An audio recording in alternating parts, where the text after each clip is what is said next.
benvenuti al meteo.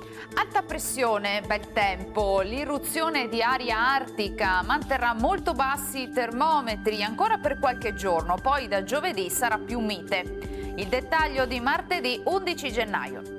Sul Veneto la giornata risulterà stabile e soleggiata, senza precipitazioni. Cielo sereno o al più occasionalmente poco nuvoloso.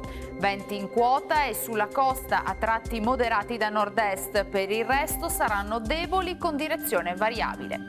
Temperature, come detto, fredde, soprattutto per quanto riguarda le minime che saranno sotto zero un po' dappertutto, massime invece tra 5 e 8 gradi.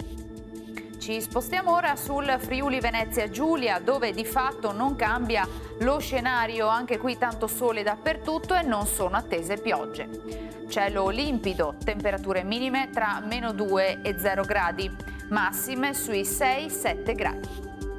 Infine diamo uno sguardo alla situazione del Trentino Alto Adige, dove avremo un ampio soleggiamento, lo vediamo, qualche addensamento sui settori settentrionali, ma sarà del tutto innocuo.